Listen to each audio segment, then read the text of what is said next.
Hello. I'm just going to ham back and just wait for some people to jump in here.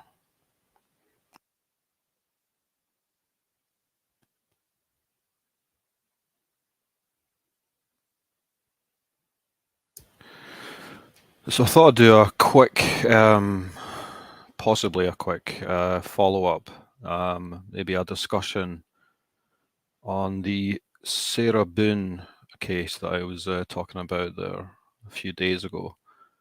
Just a little bit more information that I managed to find out, although information on this one is thin on the ground.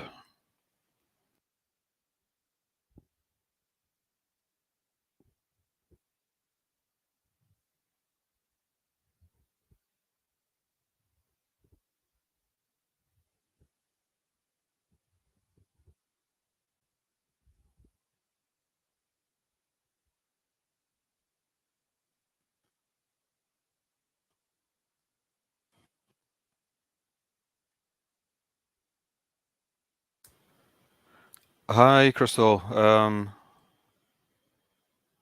are you?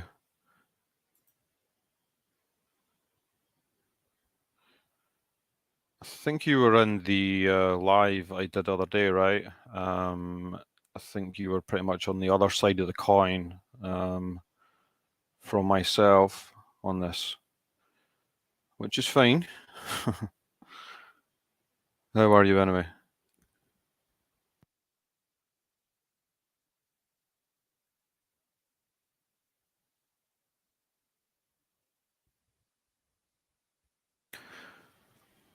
It's a bit of a late night for me here. From what I recall from the good old days on YouTube, Saturday evenings or weekend evenings never seem to grab much attention, but we'll see how we go here. I've got a few things I want to kind of put out there about this because there's a few little bits of information that have really given me pause regarding this. Did I see your email? Yeah, I had a quick look back there, Crystal, and I did catch. I managed to catch that email. I've not got back yet, but I'll send you off a reply soonish.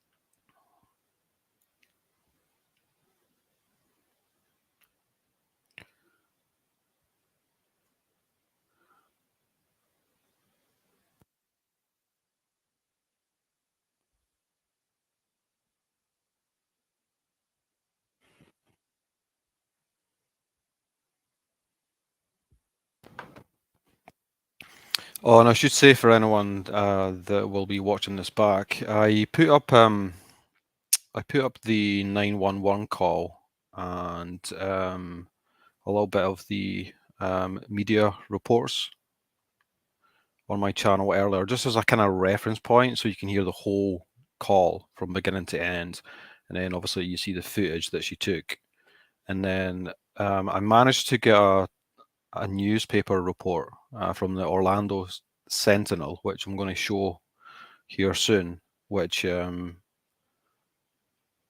more information in it than any other article I could find. And I actually had to go digging into Reddit to be able to read it because, unfortunately, outside the US, there's some web pages you can't view, right? And that happens to be one of them. But I managed to get it anyway. Oh, hey, Ghost, how are you? Greetings and salutations. How's things? I heard the winter is hitting pretty hard there. Are you snowed in?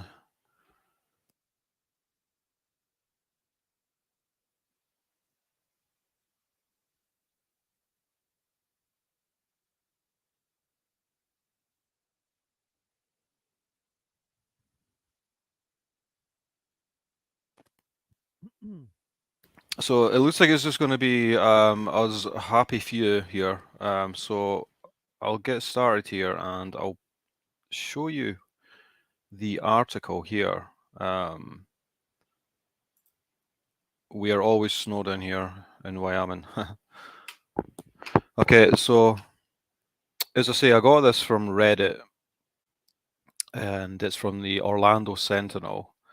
And another thing to point out as well, I wasn't quite realizing that this actually occurred 2 years ago, not 1 year ago. So this was 2020 when this happened, in February, obviously. And this was the article that came out. It's either February or May of the same year, and there's not much more really come out. Not in terms of any more information since then. So obviously this happened in Orlando, in Florida, and I've just highlighted a few things here. Obviously talking about the fact it's a second-degree murder charge, but there's a few things here I wanted to point out. First of all, they can determine from the timestamps of when there was two video clips that she took. There was one of 2 minutes duration, and then the second one was really short. And they can tell that there's, I think, a minimum of 11 minutes that he was in the suitcase, but it's probably a lot longer. We go to this part here. So a neighbor said he heard a loud noise that sounded like something falling down the stairs coming from the apartment the night of the death.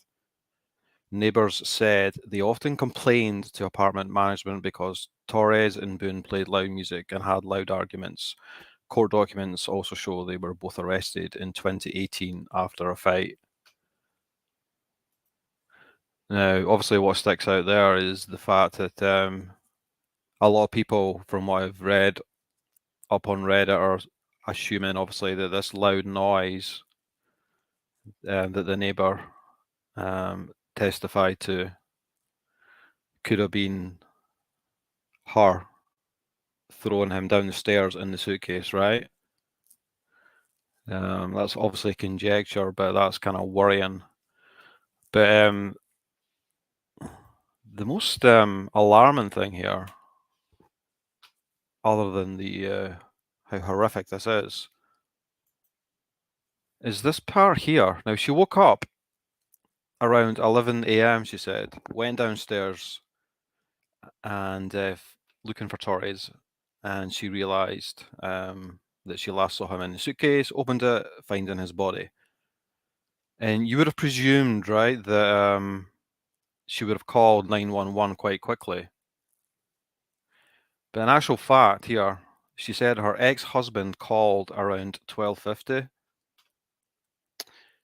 So she ended up calling 911 shortly after that. So there's a 2-hour gap from when she found him to when she called 911. I didn't realize it was that long. And she says somewhere else that she actually called her ex-husband first, and then he came round. I don't know when she called him and how, because it says here he arrived at the apartment about 10 minutes later. So I don't know if that means that she called, about 1:45, 20 to 1, and then he arrived at 12:50. But he apparently arrived at 12:50. But this part here, and she told him what happened and asked him to come over. And he told her to call 911. Hey, Yorkshire tea. Hey, Granny.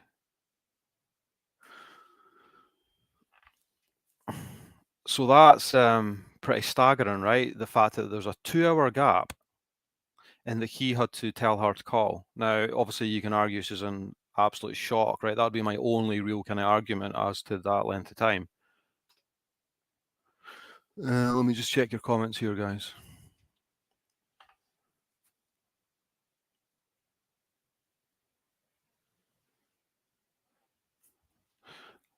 Oh yeah, I think you're in England, Crystal, right? The northeast. I'm in a bit of a good mood actually because we managed to beat the English there in the Six Nations. It was a close run thing, and it went right to the death. And England had the chance; they had a penalty in the last few minutes to equalise, but they decided to kick for the line to try and go for the win, but we held out.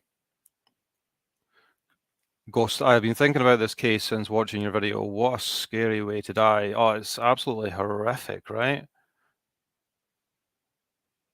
Granny, I'm out and about. I'll have to watch the rerun. Yeah, no worries, Granny. No worries.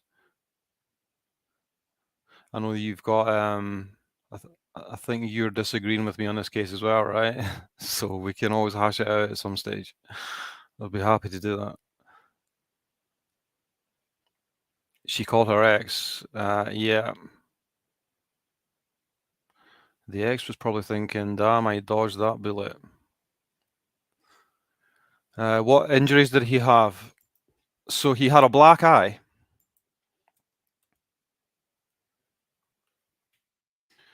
And he had a busted lip. He had injuries on his forehead, bruises on his shoulder, and scratches on his back.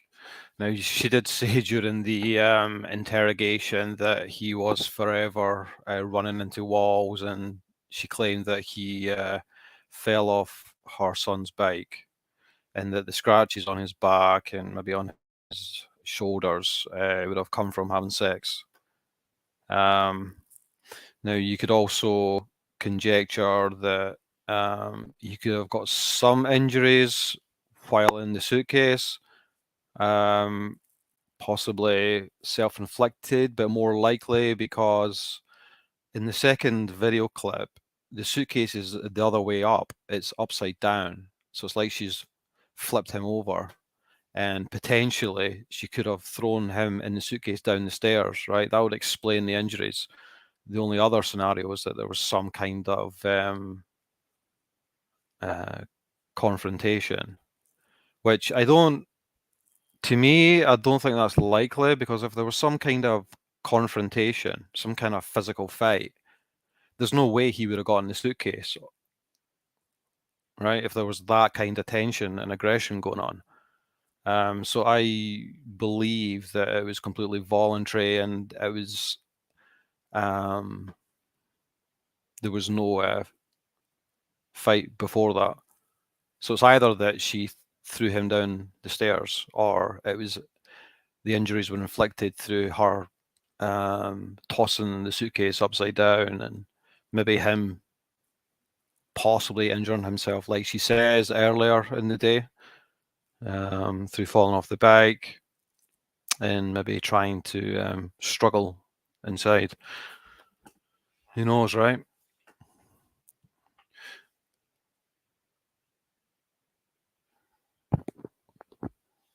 Not far from Newcastle, Crystal. Yeah, you're not too far away from us up here. Yorkshire, we beat you at the footy. Who beat us in the football? I don't follow it as much as I used to, I'm afraid. Yorkshire's thinking, are injuries consistent with being thrown down the stairs? You wouldn't imagine a black eye would be, right? But injuries on the forehead, bruises on the shoulder, busted lip, that would all make sense.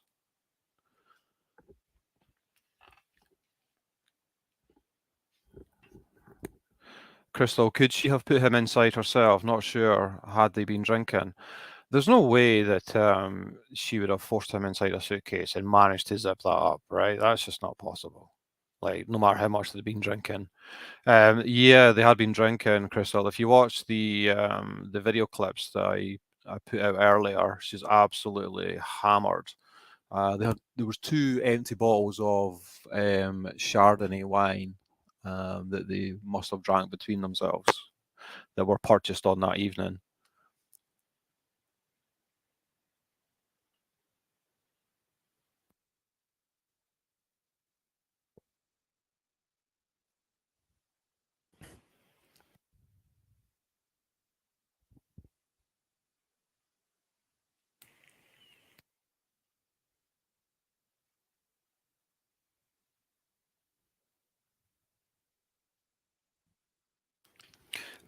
Such a weird way to hash out problems, though. Well, this is the thing, right? To me, it was a terrible joke that turned into an opportunity for her to be cruel to him because they legitimately had a lot of issues in the past, and I think they're both perhaps just bad drunks. Um, there's a history of them, a lot of physical violence here. This is from Fox 35. Court documents detail a history of domestic violence between them both, and both of them had previous arrests in Orange County for battery on each other.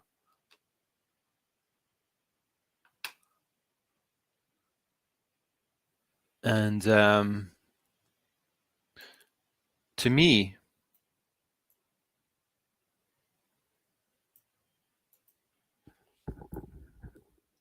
to me, it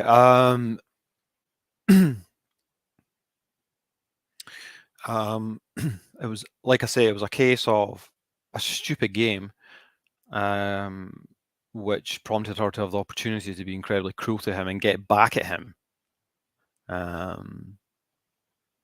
There's indications from the previous arrests that they had choked each other at times, they had assaulted each other at times, and yeah, I think she was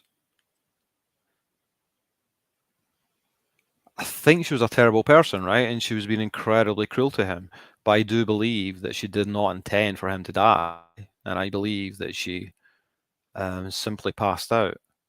If there was an intention there, then she did absolutely zero to try and get out of trouble, right? Or to make it look as accidental as possible. She did nothing to. She didn't remove the video. I mean, why would she take the video in the first place if she was intending a murder to take place? She didn't remove the video. She easily and casually handed over her phone with all the evidence on it without hesitating. She didn't hesitate for a second about getting the fingernail swabs, and she voluntarily brought up the fact that she was expecting the interrogators to go through her phone to look at the evidence of the abuse that she had received from him. So she was hardly doing anything to evade that detection if the evidence was on there of her filming him. Um, but the things that you have to acknowledge is this 2-hour gap from when she found him to when she called. The fact that the ex-husband came around and had to tell her to make the call, and then obviously the fact that the neighbor heard loud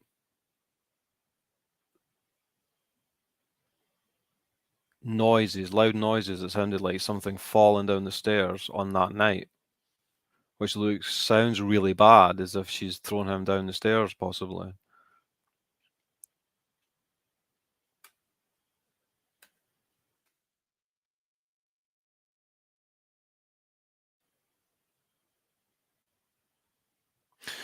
And she also claimed that when she first found him, she took him out of the suitcase and tried CPR. which I think is debatable. I mean, if she had attempted CPR straight away without success, then why is she waiting 2 hours to call, right?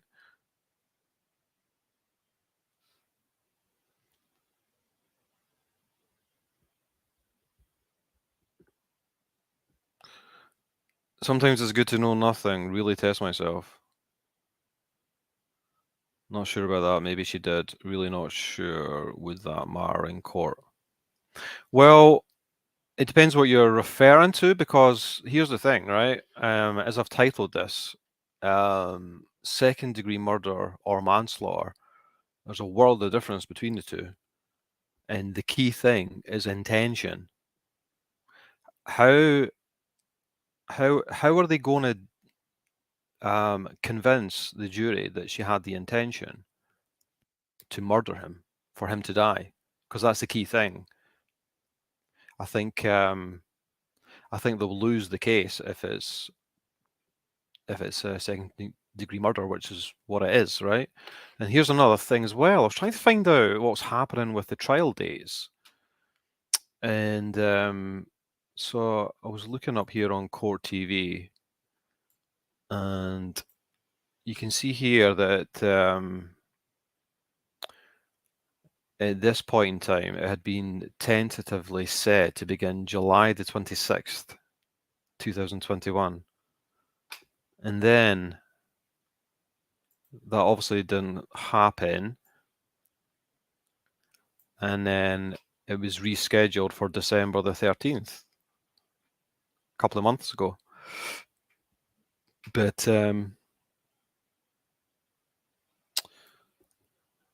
I can't find any other updates on it, so I would imagine it's got to be happening pretty soon. And she's been on remand for, like, that must be 2 years she's been remanded for. There was no bail set either, so she's been locked up for all that time.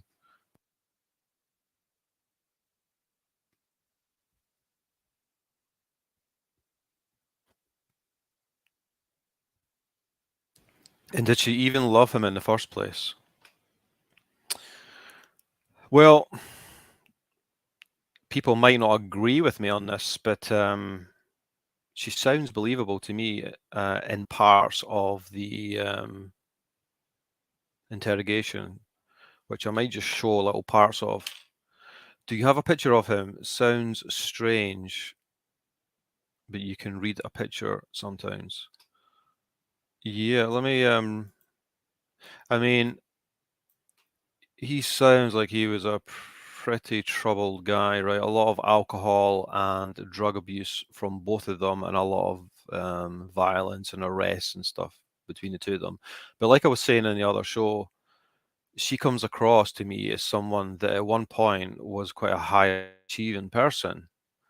She's quite pretty smart, for one. And I just get the impression that she had descended very far relatively quickly, and this relationship became toxic. Let me see if I can. Before I get to that, here's something else kind of interesting that I was reflecting on in the other live that I did. Just let us know if at any time you need more, okay? I'm gonna have you sit in the green chair, it doesn't move.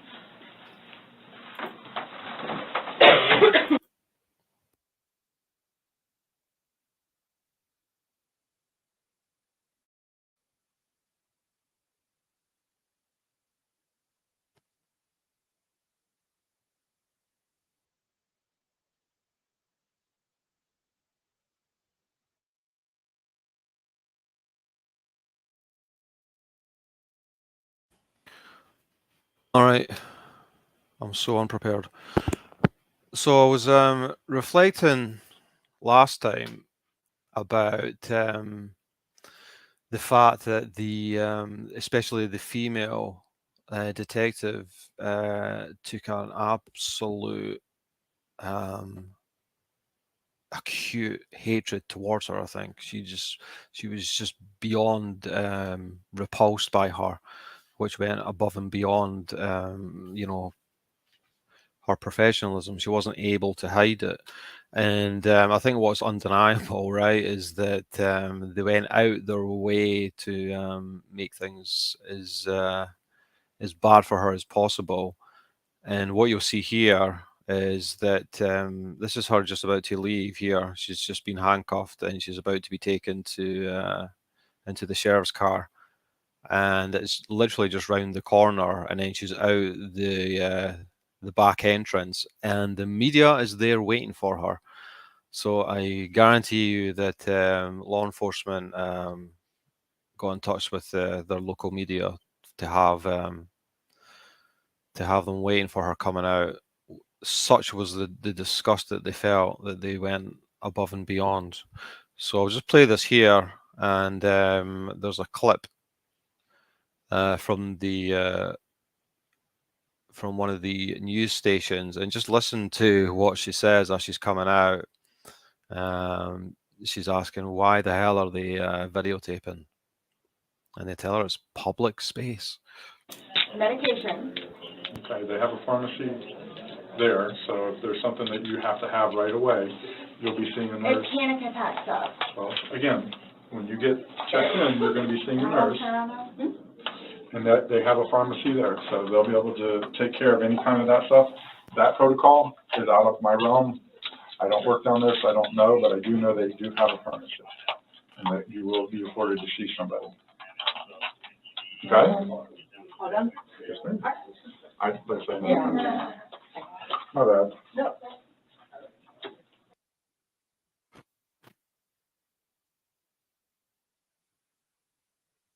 Why is she videotaping? We are. Ma'am, good morning. Your name? Sarah Boone. Miss Boone? 40. So there you have it. That's her literally My bad. No. going. That's literally seconds before that.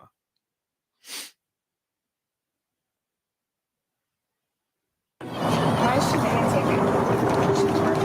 We are. Yorkshire, she intended for him to suffer for sure. They may get her on the second-degree charge due to the video where you can hear him say he couldn't breathe. Yeah, I mean, I'm not saying that they won't get the charge or they won't prove it. I don't think there's enough there to prove the intention. But I may be wrong. I'll definitely be interested to see how this plays out when it does go to trial.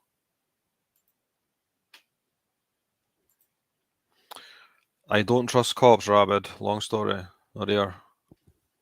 Personal experience, I presume. Oh yeah, I was going to show you a picture of him. Give me a sec.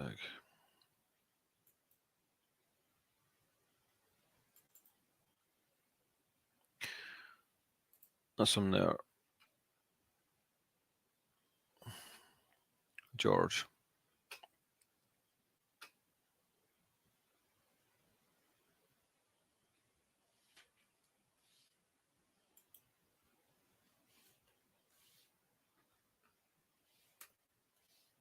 And that's her, I presume, a good few years prior. She's looking a little bit more healthy than she did at the time of the interrogation, right?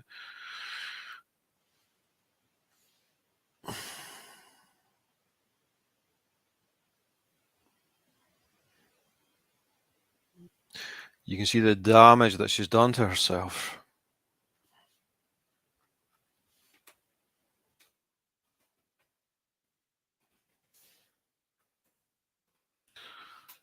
Okay, I think that's pretty much all I've got for you guys. If there'd been a few more in here, and if anyone was up for having a discussion, that would have been cool, but I don't think it's the best of times, really. Maybe another day, might try and arrange something, because I'm definitely interested in hearing someone else's side to this, right? Because I have to confess, that information definitely gave me pause. Hey Jenny, how are you? Listening in the background.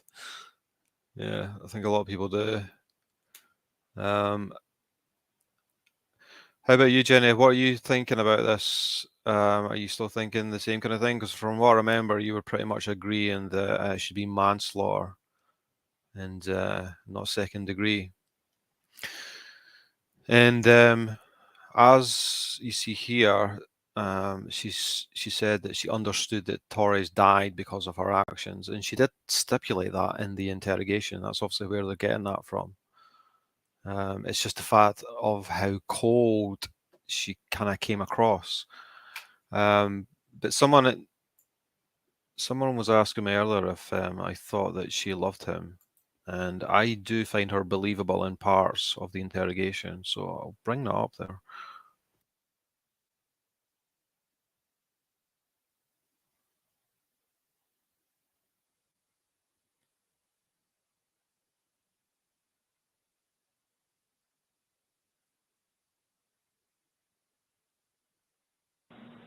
Just let us know about any time you need more, okay? I'm gonna have you sit in the green chair, it doesn't move.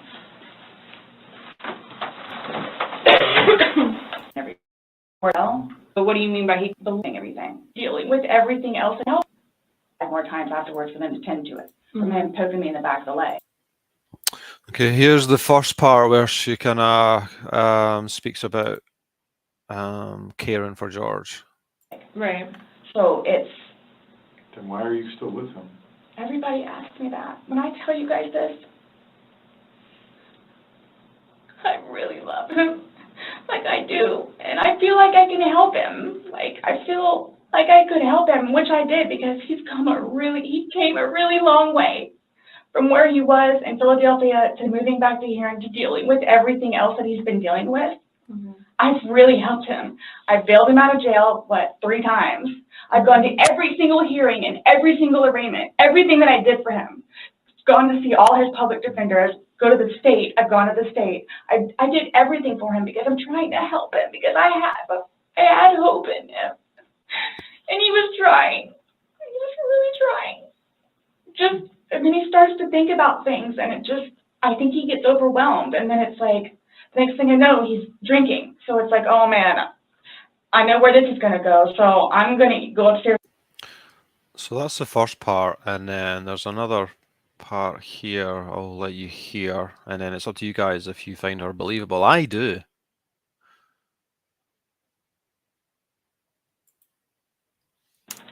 I have done her wrong, but he's changed. He changed. And that's why you're still with him, even though he's done all these things to you. And when I tell you I love him, I love him. Boone, when you love somebody, you have limits. Everybody tells me that. All my neighbors don't tell me that. The office, property manager. At some point, somebody gets enough, then they have to do something to defend themselves. I would just flee. And I don't know if you would like to see on my phone, or I think it's actually on a laptop. I actually, because, and you have to understand too, I have, prior to classes in PO, kicked him out. Other things I want to refer to today as well.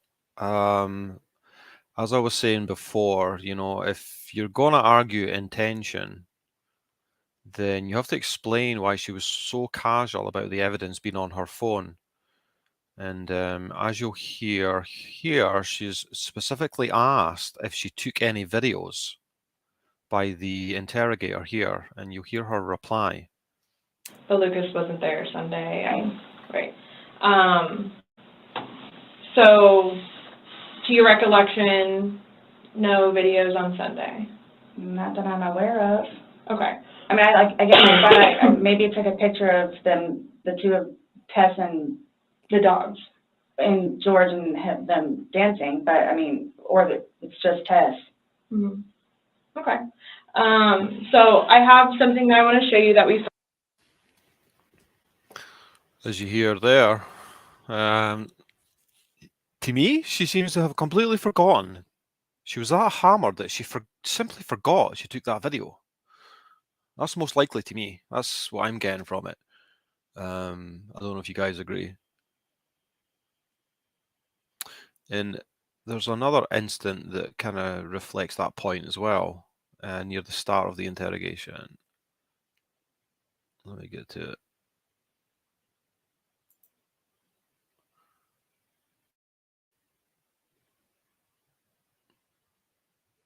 Recently, it wasn't something that occurred post or that occurred a week ago or 2 days ago, 3 days.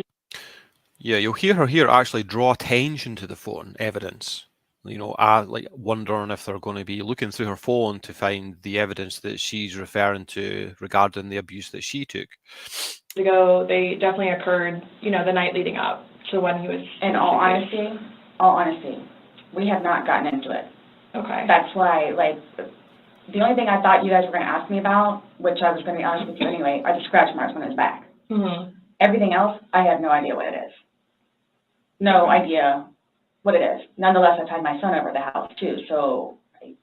Well, your son was there when? When was he last there? Oh, gosh. From my understanding, he was there like last Tuesday? I don't know if it was Tuesday, but yes, he was there last week, so. Well, we're talking about Sunday. Yeah. We're just talking about what occurred Sunday. Because like I said, the injuries they occurred within that time period. So you're talking about day before yesterday? Sunday leading into Monday. You called us yesterday at 1, but the incident, you guys were painting and stuff the night prior. Correct. So we're talking about Sunday and then into Monday. I'm thoroughly confused because we had a good time sitting on the back porch, having wine and smoking a couple of cigarettes, and then decided to go inside and literally paint, do puzzles, and play. And if there was any actual fighting between them, then she seems to not be too worried about the finger swabs, right? Yeah. As you'll hear How would here. you get those injuries? Helmine will both know. I have not touched him. Yesterday, when we took photographs of your overall body, and they did the buccal swabs, did they go under your fingernails? No. Okay. Are you willing to let us Absolutely. swab underneath your fingernails? Go for it. Okay. I have no idea, and I don't want to seem out of sorts, but I have no idea. We had a good day. I mean, yeah, I mean, the whole point of this, like I was saying the other day, is, yeah, it's blatantly obvious that she does not seem to be going through just how shattering you would expect her to be, just the simple fact that he's gone, he's dead. Now, there's different explanations for that: shock, just terror at being in the terror at speaking to the interrogators, possibly. I don't know. But she does seem to be genuine in her reactions to certain things to me. It doesn't change the fact that she seems to have just been a terrible person. And but I still think it's manslaughter. And there's a bit at the start where she specifically refers to the injuries that I was mentioning earlier and how she explains what could have caused them. We were informed of some injuries that he has by the doctor.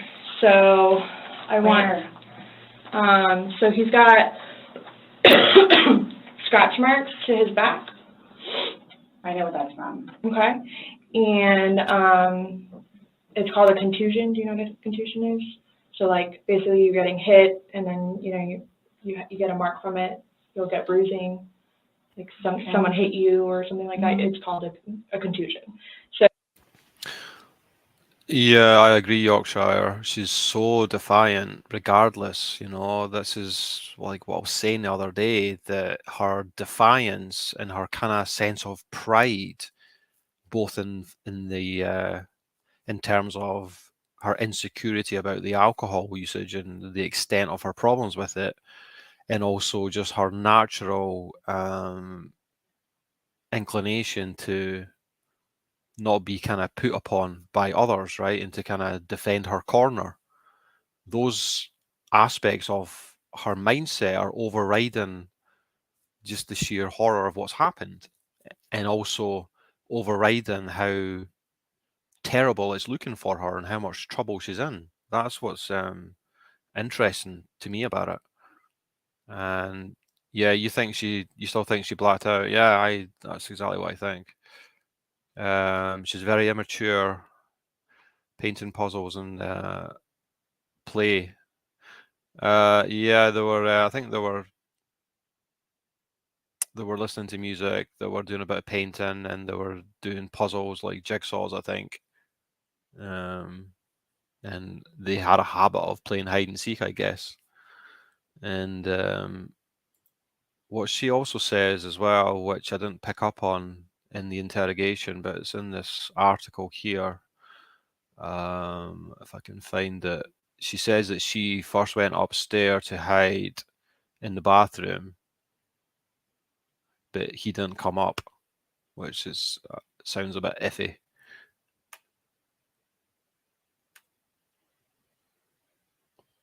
Try to find it.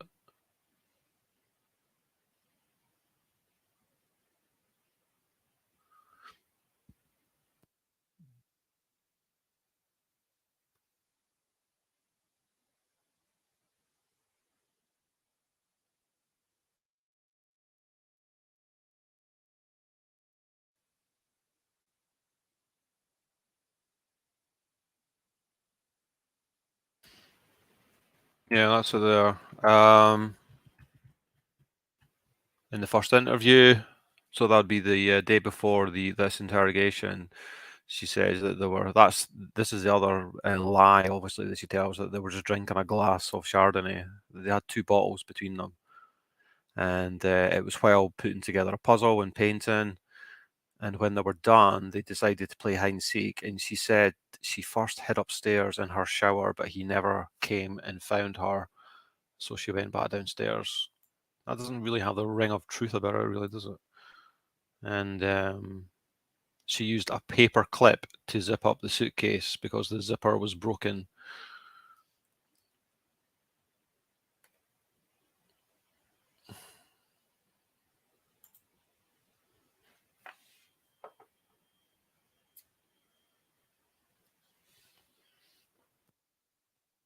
Something else just to refer to here is when she's Well, the kind of past violence between the two of them, and she's talking about the fact that he comes at her all the time. an officer who's amazing. So, What do you mean by good? What's your definition of good? the probation officer, No, you said you guys have been good. What's your definition? I've been good. I don't think you all understand. He comes at me all the time. He comes at me. So it's either I flee or try to go upstairs and go to sleep. That's usually what it is. And I don't know if you talked to Brian about any of that, but most of the time when I flee, I go over there. So. Right, but you're saying that you guys have been good, and when I asked you yesterday, the last incident that you could remember was the curtain rod incident, which you said was a month ago, so. Give or take. Right, so what do you mean by he comes after you? Like, he gets belligerently. It's not really hide and seek if she put him in the case, though. Yeah, I get your point. It's quite a loose definition term, right? I think they just thought it'd be funny in their drunken state, and there was obviously vestiges of ill feeling, especially from Sarah towards him, and then she was so drunk, and just her cruelty came out. And like she said here in the interrogation, I thought I would just give him a little bit longer in there and let him suffer a little bit. And she refers to, you know, because they bring up the fact that, you know, well, he's basically pleading with you to get him out of there, stipulating quite clearly that he can't breathe. And she just says, well, you know, it's like the boy that cried wolf. I mean, there's so many things that she says in this interrogation that are bad for her, right? I just think it's one of those things where it almost sort of proves that there was no intention, right? Because if there was any kind of intention, she would have been a little bit more prepared for some of these questions, right? And had some answers in her mind. The fact that her answers are so weak, it's almost like, it sounds counterintuitive, but the weak answers kind of almost speak towards her being genuine about there being no intention. But these are all judgment calls that we make as observers, right? And these are judgment calls that the juries are going to have to make in this. Because I can't see, unless there's other evidence that isn't out there in any of the reports, I can't see how they're going to prove second-degree murder, despite all the things that I've spoken about.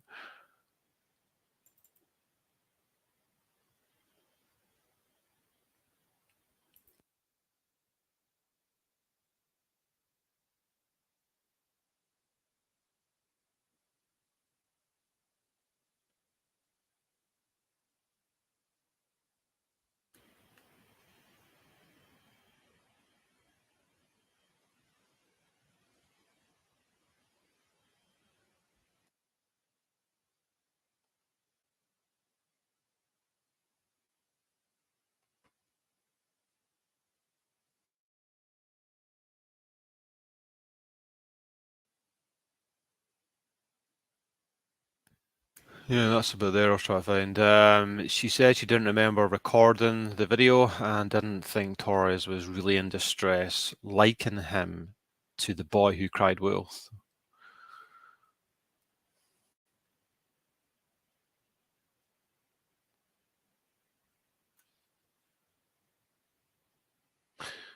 And just to reiterate the points here, what I wasn't aware of first time around and what looks really bad here is the neighbour saying that he heard a loud noise that sounded like something falling down the stairs coming from the apartment on that night, which could indicate that potentially it was far more cruel than we already know about, that she possibly threw him down the stairs in the suitcase. But there's probably no way to prove that. But the most worrying thing to me is this. I can't get over the 2-hour gap from when she woke up and found him to the 911 call, which was around 1 p.m. So, and the fact that the ex-husband had to tell her to call 911, as you can see here. Oh, hey, Jules. I think they're going to use her taunting to get to second degree rather than manslaughter. Yeah.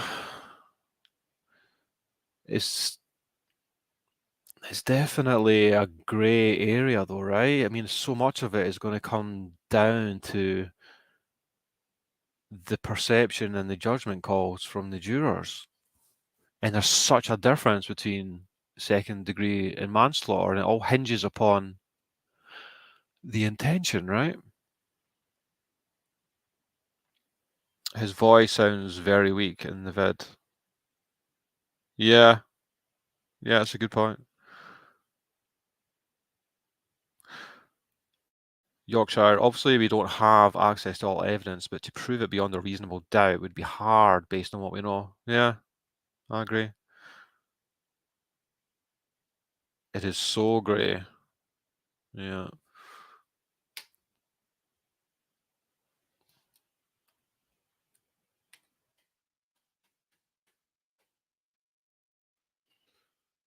I think I've got anything else on this.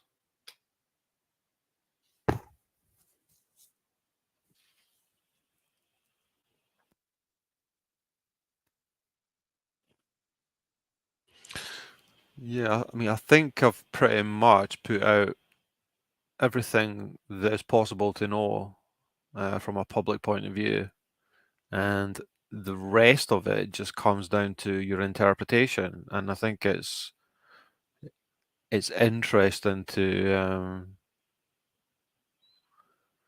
discuss that fact, that it could potentially come down to judgment calls.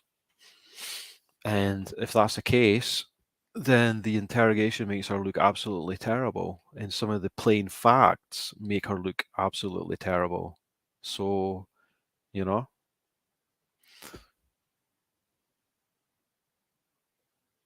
I would imagine there's a good chance, if it does come down to that fact, that a lot of jurors will go for second-degree murder, but I think it could be a miscarriage of justice if that happened.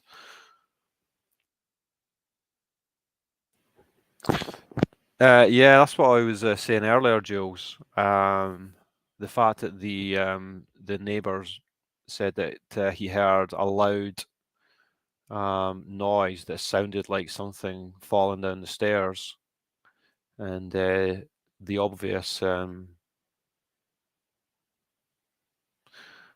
indication is that she potentially had him in the suitcase and threw him down the stairs in the suitcase, and that exactly that could be where the injuries come from, because you would sort of naturally presume that the suitcase would be upstairs in the bedroom rather than downstairs.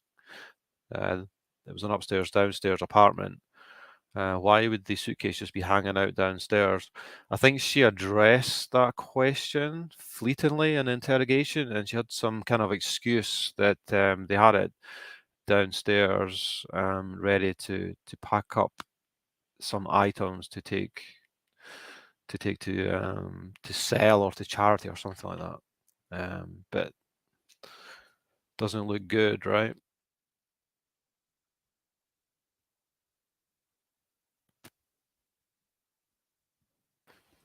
And that could possibly be why as well she referred to the fact that she went to hide upstairs in the bathroom first of all, but he never came up. You know, that could be just a little subconscious reference to the fact that it began upstairs. You know, so she had that in her head, and she might be telling the truth that you know it did.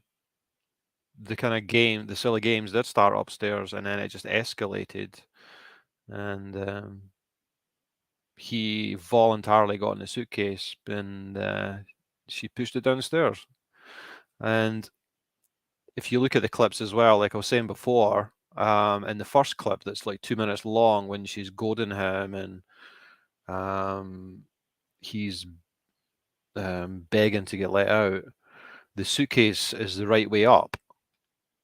And then the second clip, which is just a short clip, just a few seconds long, the suitcase is suddenly the other way around. It's upside down.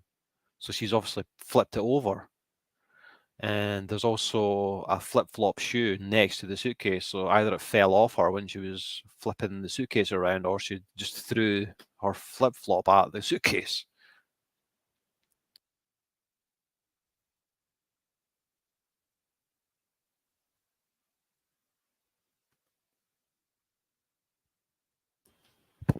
Yeah, there's definitely stairs in the apartment. Yeah. Crystal, my son is 19. If someone hurt him like that, can't say on here what I would do. I know, right? And she was actually in the interrogation, towards the end of the interrogation, as I was referring to before, she brought in a notepad with a whole list of questions that she had. And one of them was concerning what kind of information would be given to his family, because she was worried that there'd be repercussions coming towards her, and she was worried about her safety.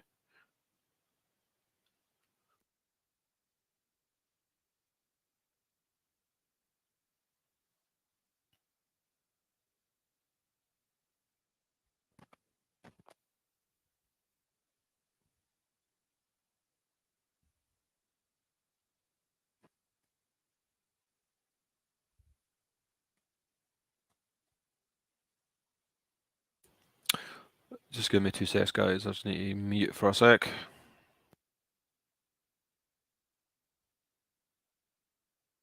Drunk. Mhm. Like, I don't know if you all have looked through my phone yet and seen any of the pictures and the videos that I have taken. Mhm. And at one point, I started documenting everything. Okay. So you all will see in my pictures, bloody fingers, split foreheads, he split my nose. I've got this. Right. I don't know if Brian told you about it, where I had to have I had one really bad surgery, but then it got really, really, really, really bad, where I had to go like 4 or 5 more times afterwards for them to tend to it, from him poking me in the back of the leg. Right. So it's, Then why are you still with him? everybody asks me that. When I tell you guys this, I really love him, like I do, and I feel like I can help him. Like, I feel like I could help him, which I did, because he came a really long way from where he was in Philadelphia to moving back to here and to dealing with everything else that he's been dealing with. Mhm. I've really helped him. I've bailed him out of jail, 3 times. I've gone to every single hearing and every single arraignment, everything that I did for him. Gone to see all his public defenders, go to the state. I've gone to the state. I did.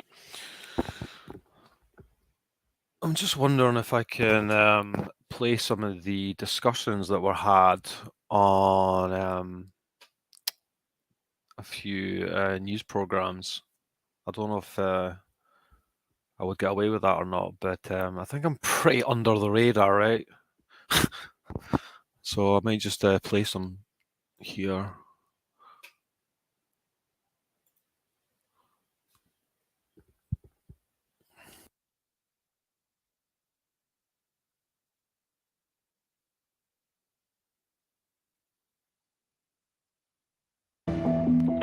What is the location of your emergency? It's Monday, February 20th.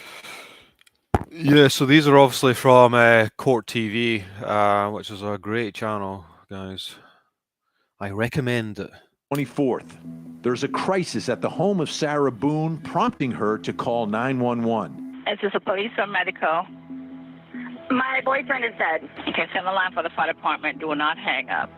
The fire department takes over the call, and for the next few minutes, officials are obtaining critical details about what happened. No, tell me exactly what happened there. My boyfriend and I were playing last night, and I put him in a suitcase and we were playing. Anything you want, Rabbit. That's a tough question to answer. That's quite an open-ended question. And it's like kind of hide and seek kind of thing, so... Yeah, I may get a copyright strike, but it just gives the owner the money from the... Yeah, I'm not worried about that, to be honest, so it's all good. Cool. Nice one. Thanks for that. I fell asleep, and I woke up, and he was dead in the suitcase, so I don't know what happened. That's the thing, Jules. There's so many. Like her overriding problem is how terrible a person she comes across, and all this in the 911 call, in the interrogation. But the question is, how much weight do you put upon a terrible personality, along with the evidence, right? It's such a, like we were saying, such a grey area. It's so subjective and dependent upon the weight that you put upon your own judgment, right? Because I don't think there's anyone, 99% of people would all agree that she is a horrible person. But should that sway the pendulum from manslaughter to second degree? Sleep, and I am... About what happened. Yeah, because she sounds so matter-of-fact when she first obviously says about him being dead on the 911 call. No, tell me exactly what happened there. My boyfriend and I were playing last night, and... Call 911. Is this a police or medical? My boyfriend is dead. Okay, send the line for the fire department. Do not hang up. The fire department takes over the call, and for the next few minutes, officials are obtaining critical details about what happened. No, tell me exactly what happened there. My boyfriend and I were playing last night, and I put him in a suitcase and we were playing. And That's the I thought the suitcase started off the right way up and then ended up upside down like that. It might be the other way around. I might have got it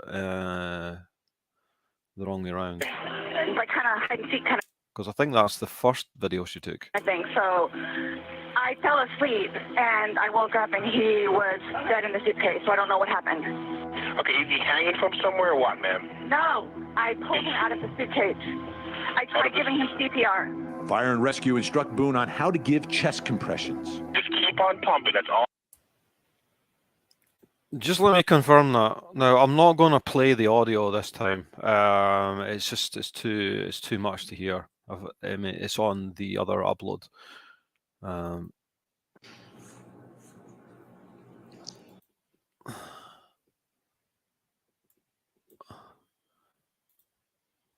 Yeah, I was wrong. It starts off upside down.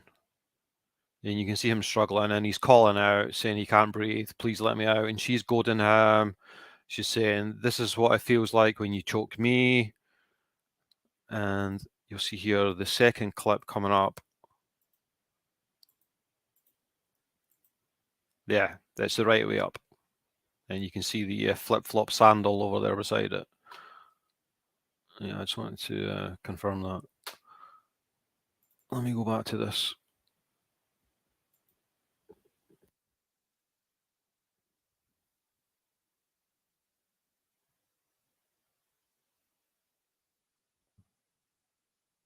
Last night and I put him in a suitcase and we were playing and like kind of hide and seek kind of thing. So I fell asleep and I woke up and he was dead in the suitcase. So I don't know what happened.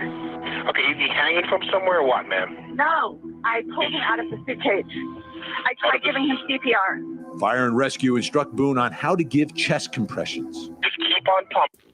That's another question I have is, she says that she woke up at 11 a.m., went downstairs, found him, and then she refers to giving him CPR. I'm not entirely sure she did CPR straight away, because you would surely call 911 straight after that, right? But that's all you need to do. And Rescue instruct Boone. I pulled him out of the suitcase, so I don't know what happened. Okay, is he hanging from somewhere or what, ma'am? No, I pulled him out of the suitcase. I tried giving him CPR. Fire and Rescue instruct Boone on how to give chest compressions. Just keep on pumping. That's all you need to do for me. Keep on pumping his chest for me. I don't need you to stop and talk or anything. I just want you to count out loud for me, okay? 31, 32.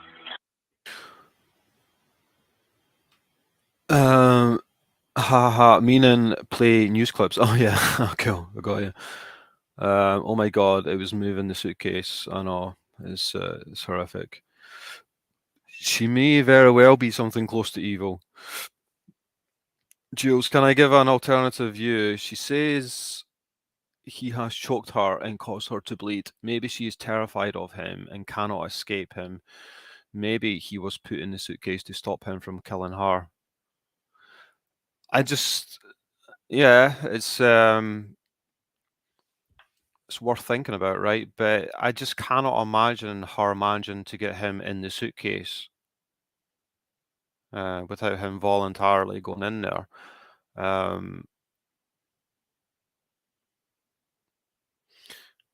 Maybe she is terrified of him. I just get the impression. I know we've nothing to base our interpretation of his personality upon, other than what you can hear in the video. But I just get the impression from the interrogation that she was pretty assertive, and there's a history of them fighting between each other, and her giving as good as she got, basically.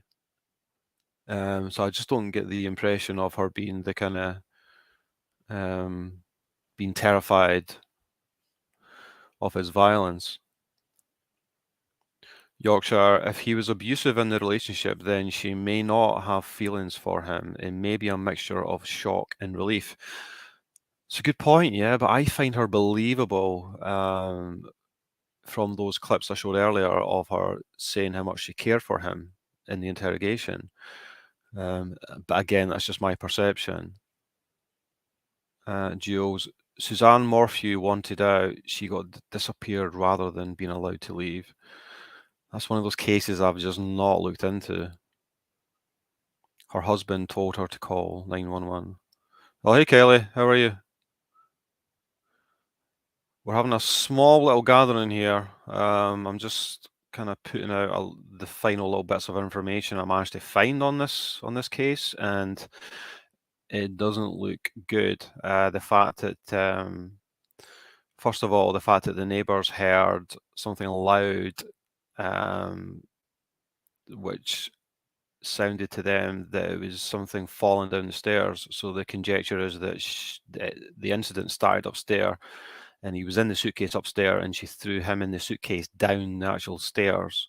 But the worst thing is the fact that I didn't realise there was 2 hours between when she says she found him at 11 a.m. and then the 911 call was at 1 p.m., which only occurred after she got her ex-husband to come round, and it was him telling her to call 911.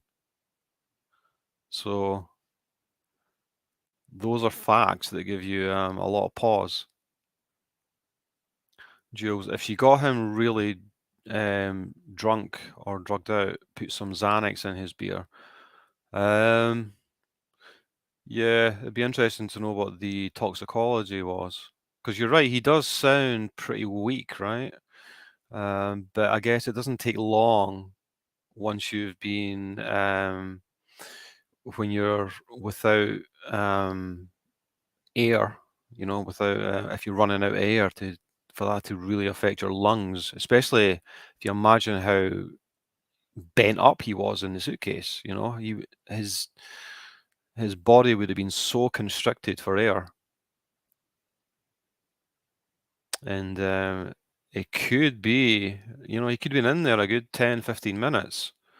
All we know is the time period between the two video clips. So they know that it's a minimum of 11 minutes that he was in there, but it's definitely far longer. Oh, hey, Raven, you're listening.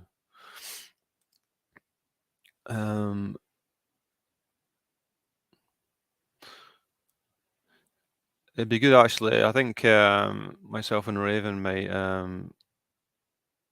have a discussion about this case at some stage, because I know she's followed it as well, and would have a different opinion. But I'd be interested in just having the discussion.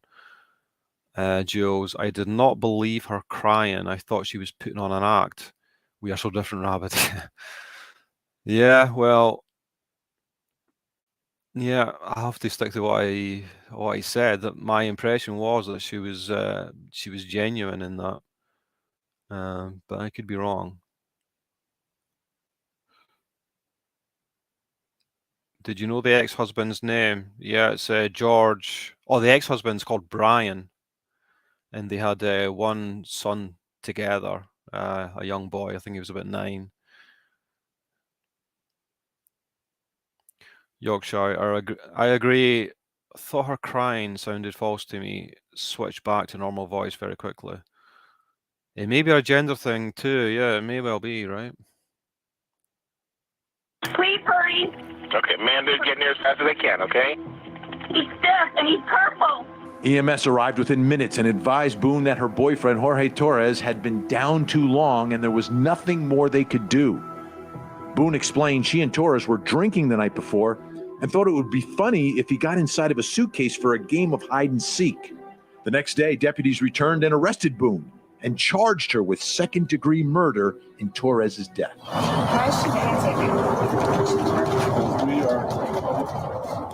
Boone's story about a childhood game gone awry unraveled when investigators say they found video on her cell phone showing Boone taunting and laughing at Torres while he was struggling to get out of the suitcase.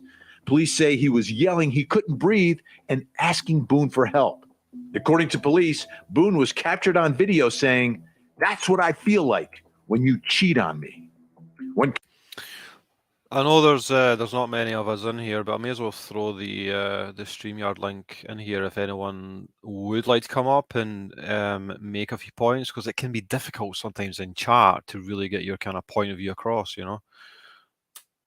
But the options there, guys. Confronted with the video, officers say she told them she didn't remember those moments. But to investigators, those moments add up to motive.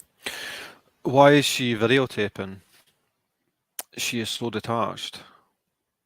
I think it was just her one intention for sure was to be incredibly cruel towards him. I mean, that's undeniable. She was punishing him.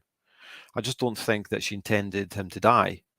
And part of the reason that she sounds a bit detached is because how drunk she is and how much anger and resentment she still obviously has within her. And as everyone knows, alcohol will just exaggerate whatever emotions you're feeling. And it tends to be negative ones. We all know alcohol's a depressant. Oh, hey, Jackie, how are you? I'm late, just go home. Yeah, I've just been reflecting on a few things that I wasn't quite aware of in my first show on this. I obviously looked into it a bit and looked up some stuff on Reddit and managed to read one of the local articles, which was the Orlando Sentinel, and they put out the fact that the neighbor heard a kind of loud noise coming from the apartment that night, which sounded like something falling down the stairs. So you would imagine that potentially was her throwing him down the stairs while he was in the suitcase. But the most alarming thing is the fact that there was a 2-hour gap from when she found him to when she called 911, which only happened after her ex-husband came round, after she called him to come round. And it was him that told her to call 911. And she also refers to the fact that she did CPR before the 911 call, which you would imagine you would imagine if she had done that straight away, then why wait to call 911, right? So those are the two kind of most alarming things that give me pause about this. But I still believe it should be manslaughter and not second degree. For second-degree murder. All right, let's bring back in our think tank. And here's the question I have for you. I mean, it's extremely tragic story for Jorge Torres. I mean, he was tortured inside that suitcase, couldn't get out, knew he couldn't breathe. But what's going to be the best defense here for Sarah Boone? I mean, is it that she was a battered woman, that she blacked out and was drunk and didn't know what was going on, that all this was an accident? Michael Sterling. I mean, I'll be candid, Vinny, it's hard to tell without having all of the discovery, but I would say probably the best defense is going to be that he voluntarily got into the suitcase, because that appears to be the case. So then the question becomes, if he voluntarily got into the suitcase, did she actually accidentally fall asleep and leave him in the suitcase? And that's undeniable to me. He has to have voluntarily got in the suitcase. Right? Or was she actually torturing him to the point where she knew he was suffocating, she knew he was dying? But I think really probably, based on what I know about this case, the best defense is going to be that he voluntarily got in the suitcase. She didn't force him in. There's no, if there's no defensive wounds, if there's nothing that demonstrates that she somehow overcame his will and put him in a suitcase, if he voluntarily got in there. And it still is a fact that you cannot convict someone over and above the evidence based on someone's terrible personality and how much you dislike someone. You have to remove that from your judgment. I mean, that's the letter of the law, right? Then the question becomes, what happened after that? And that might be her best defense. Al? Maybe it was a Samson night, Vinny? Think of it that. Yeah, he had a black eye. He had bruise into his forehead. He had injuries on his back, scratch marks on his back, and he had a cracked lip, which I'm wondering if that came from the fact that she did throw him down the stairs in the suitcase. Now, she also clearly had, like, thrown over the suitcase, because in the two videos, it's one side, it's upside down in the first one, and then it's the correct way around in the second one, so she threw it up. He was obviously also struggling, so I would imagine that the injuries came from when he was in the suitcase, regardless of whether it was thrown down the stairs or not, because if the injuries came before he was in the suitcase, then there was obviously some fight between them. And if that was the case, there's no way he would voluntarily go in the suitcase. So I don't think you can argue that out of that, to me. That way? I mean, this is the kind of a case that you just kind of sit there and just go, how is this humanly possible that she would come up with the story about hide and seek? Sort of a horrible place to hide in the first place. That's sort of obvious.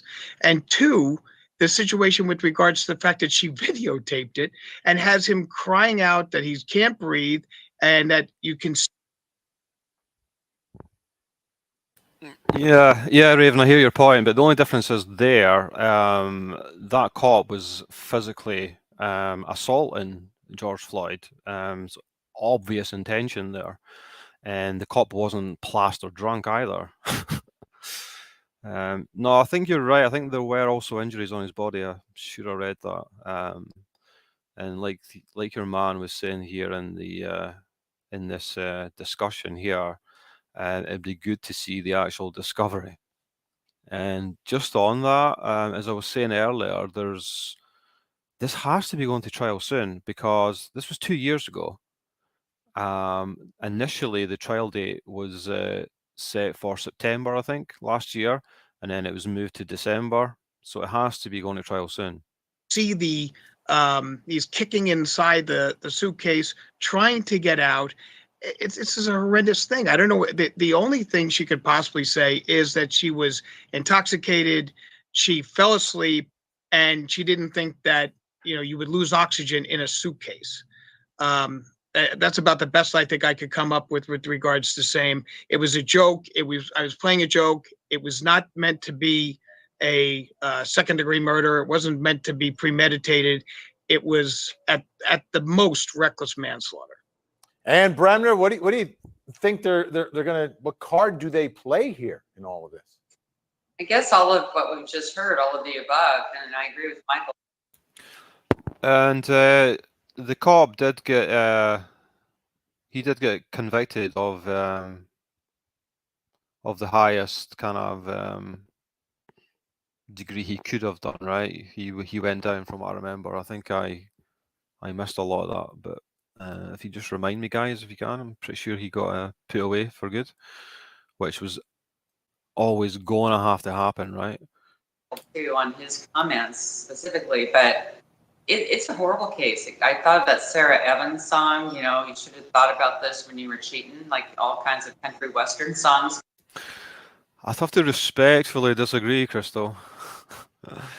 But let me ask you, would you still give second degree if you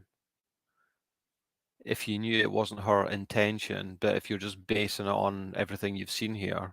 Or do you think she intended for him to die? That's the question. Come to mind.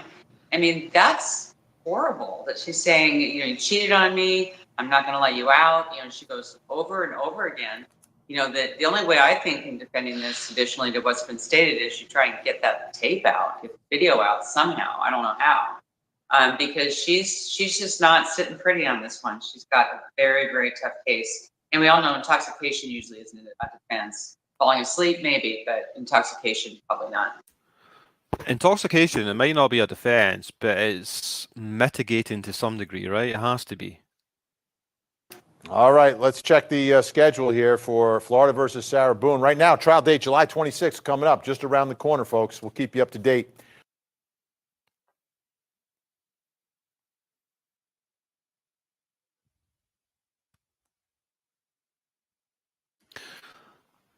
The crucial point is the intention, though, Raven. As I say, the alcohol is mitigating to some degree. And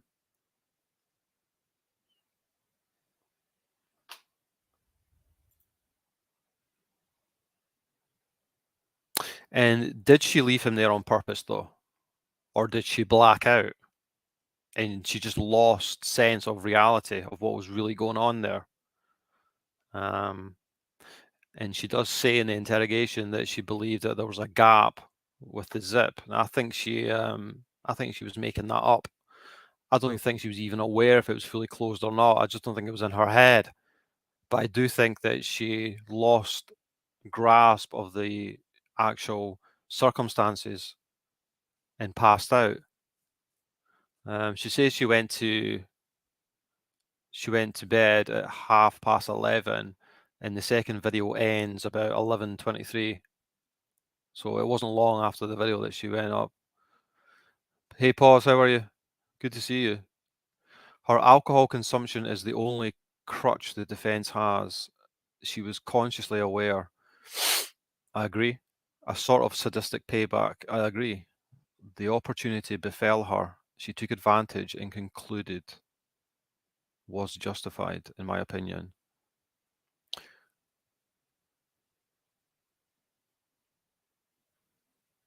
So you think that, so you would agree with second degree then, would you? Crystal, maybe I don't know enough about it yet, Rabbit, but I do understand how it makes me feel. Oh, I think it would make 99% of us feel that way. There's a natural detestation of what occurred and of her nature, of her personality. And it's kind of a hard thing to do, to completely remove the subjectivity and just look at it objectively and look at it through the eyes of the law. Okay, yeah, so you're thinking second degree.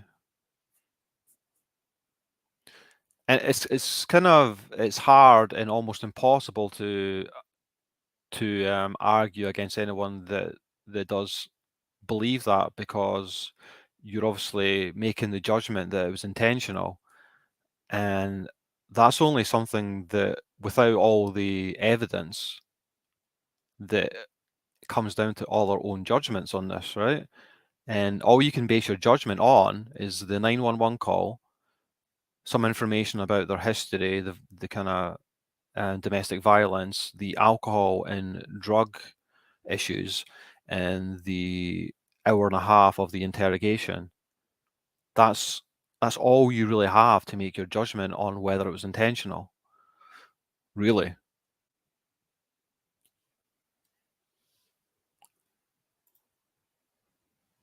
Okay, so I'm playing these videos from Court TV in date order. 911, what is the location of your emergency? Prompting takes to happen. And like kind of be And rescue form. Went to the cockpit, man. arrived with nothing more today. Deputy investigators say, But so a moment. But let's bring in our special guest joining us to talk about the case. Mark Eiglarz, criminal defense attorney, former prosecutor, and you can Let's hear what the quote-unquote experts have to say. check out Mark and his law firm at speaktomark.com. And that's Mark with a K. All right, Mark, there's a lot of bizarre parts of this. Let's watch the video together. We're going to show a piece of that video just to give folks an idea of what investigators looked at before they came to these charges. And then let's talk some more about it. Let's take a look. If a woman is raped by a drunken man, that is not mitigating, though.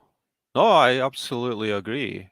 But you see, there's an actual positive action taking place there, which is subtly different from the fact that she didn't have to positively make an action to make him run out of breath.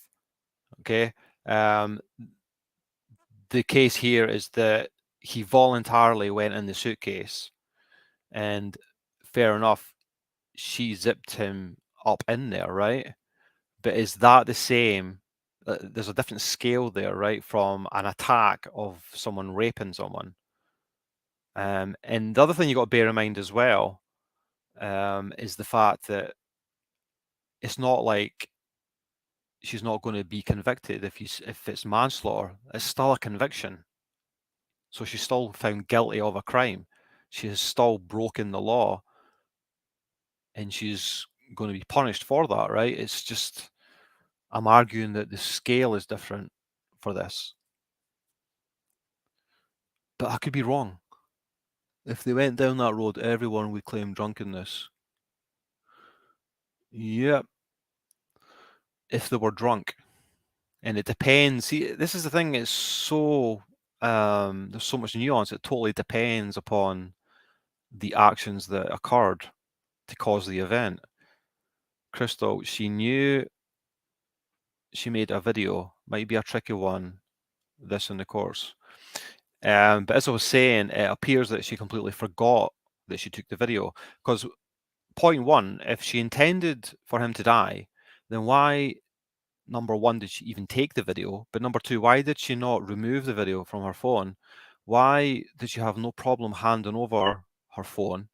And why did she actually draw their attention to the phone in the interrogation, asking if they had found the evidence of the abuse that she received?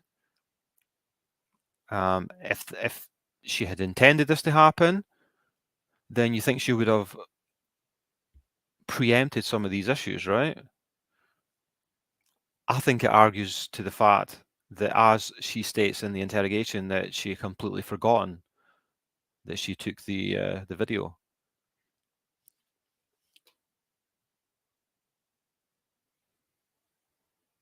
Yorkshire Raven, true, but difference is that an act against someone is someone, not neglect.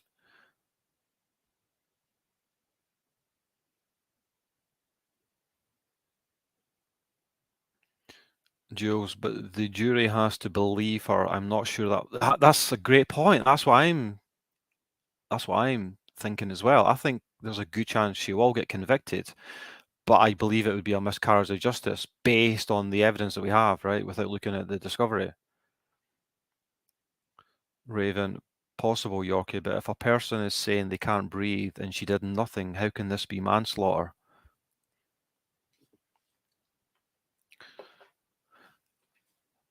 Let's just hypothesize that she was stone cold sober and everything else is the same in this case. Then there's a clear difference in terms of making the case there, right? You can't, there's no mitigating circumstances there, really. So you can't ignore the fact that she's clearly plastered. Crystal, she's not very smart, Rabbit. If she was thinking, it wouldn't have happened in the first place. She was plastered drunk, though, Crystal. She had an issue. She had a major problem. And I think she is quite smart. And I think that comes across pretty clear in the interrogation. Sarah. That's my name. Don't wear it up. Sarah, I can't breathe, babe. Seriously. Yeah. All right, and the video goes on much longer. We're just going to show a piece of it here, but that's what you do when you choke me, when he's talking about he can't breathe, and then later on she talks about that's what happens when you cheat on me. First of all, your reaction to this entire situation where he's in a suitcase, she's recording, and they're having this conversation. I'm going to be completely honest with you and say something I've never said in hundreds of TV appearances. I swear to you, I hoped you canceled me so I wouldn't have to relive what that guy went through in a suitcase.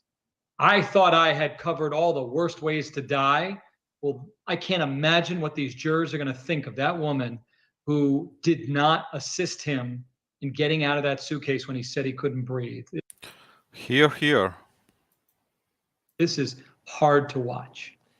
So I want to go to get in the suitcase, though. I mean, I don't think she forces him in there. I mean, she doesn't. He's got to voluntarily. So how does that impact charges, mental state, culpability, if he voluntarily gets into that suitcase? And I guess she's got to zip it because you got to zip it from the outside. That's why she's only charged with second degree as opposed to first degree murder. I'm happy for us to disagree, Chris. It's all good. I think this is what makes this case so interesting, is that to me it's such a grey area, and it does come down to our differences of interpretation in this. And I'm kind of arguing that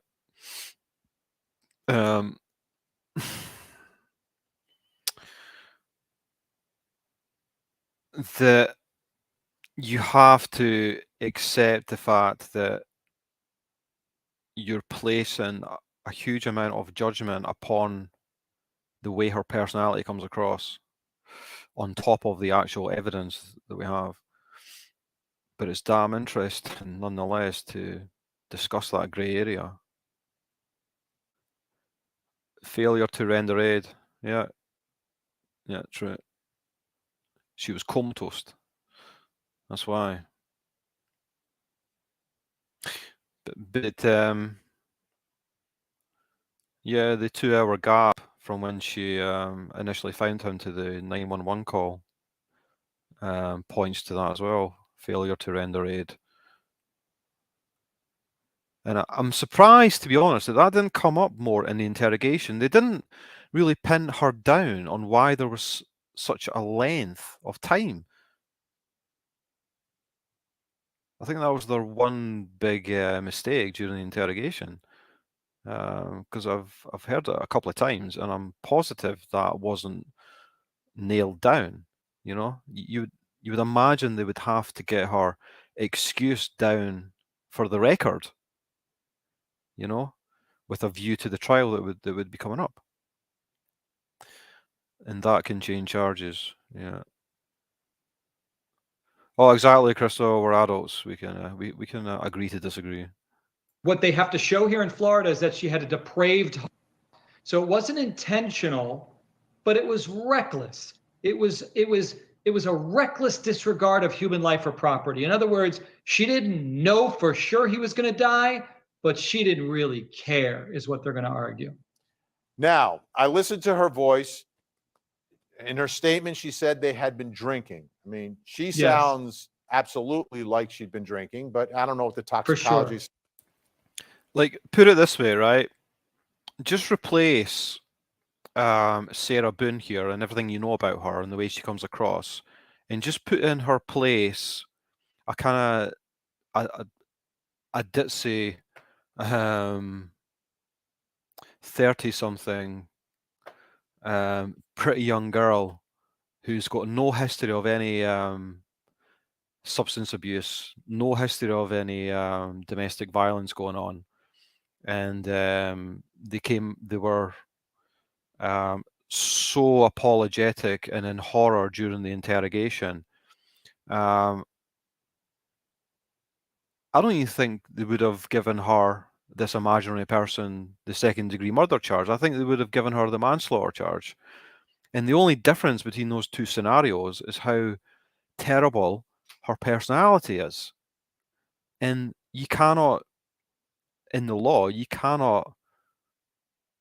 that doesn't really have any weight. Although, I guess it does in the eyes of the jury. That's the difference, right? So it comes down to whether the jury believe her or not. Does that at all become an issue for either side? Does it help prosecutors? Does it help the defense? Does it tell this jury anything if, in fact, she's under the influence at the time all this is happening? I think it helps the defense. It helped me as I'm analyzing the case, thinking that she's not a complete monster, that at least... Oh yeah, the Amber Geiger case, that was kind of similar in some ways, right? Because a lot of subjectivity came into that as well. She was the cop that went into the wrong apartment and ended up shooting the guy who was just sitting minding his own business. That was horrific. And that was murder rather than manslaughter, right? Yeah, good point. At least the alcohol helped explain, at least mitigate why she would ignore his passionate cries that he couldn't breathe, and also what might explain why she ultimately fell asleep and didn't rectify this. Now, that doesn't negate her guilt. It certainly mitigates it. And ultimately, I think that and other factors may lead to the state reducing the charge even further, maybe to manslaughter, and giving her some extraordinary outcome, which includes prison time, but nothing like the life that she's facing. So I'm just wondering if there may be some kind of plea deal maybe takes place if the state don't have the evidence, that they might offer, you know, like a certain sentence for her pleading guilty to manslaughter. Because as I say, the trial's been put back twice. Initially September last year, and then December.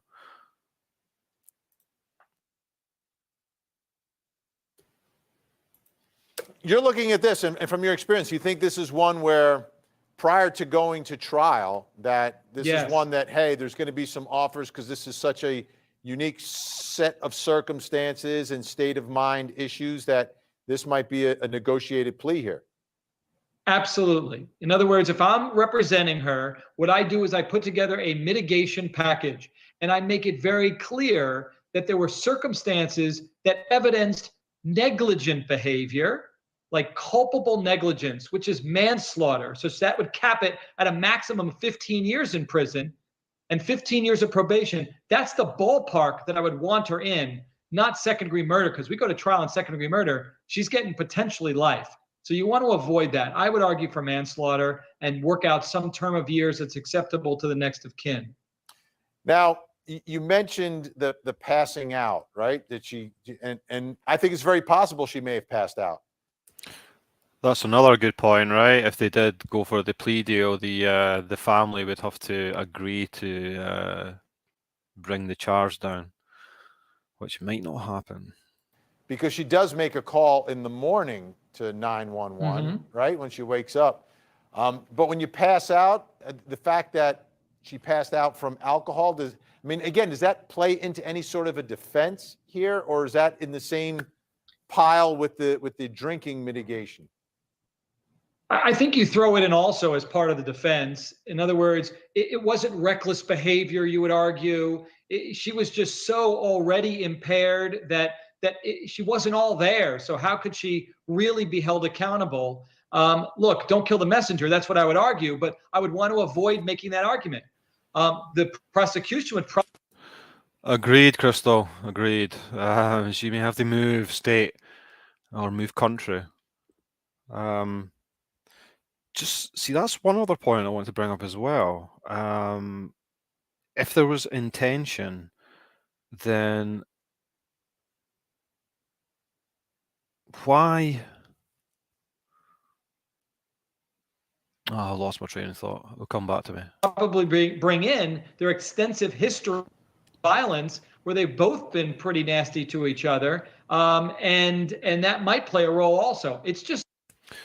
Yeah, if it was intentional and she knew she did this, when they bring up the fact in the interrogation, they're asking her if she's ever done this before. Like she's reflecting on the fact that they've played hide and seek, you know, at least 2 or 3 times in the past. But they specifically ask her if they've ever hid in the suitcase before, and she point blank states that that's never happened before, that they've never done that before. So you'd imagine if she knew she was guilty, that she would naturally say that that was something that had occurred before, you know, to kind of back up her story that this was a complete accident, that it was a natural thing for them to do something like that, right? So ugly. I think it's ripe for some type of plea bargain. I wouldn't air it out if I'm her. Yeah, I think the part that really will be devastating in front of a jury is when she says, "That's what you get when you're cheating on me." Oof. Right? So not a good set of facts. And worse, that she lied to law enforcement initially, tried to paint some type of picture, but for those 2 videos on her phone, I mean, delete, she might have committed the perfect crime. But they've got those videos, and now she's got criminal culpability. And that's the really interesting point that I was noticing from watching the interrogation, is it seems to me that she put herself in an even worse position because her insecurity about her problem with alcohol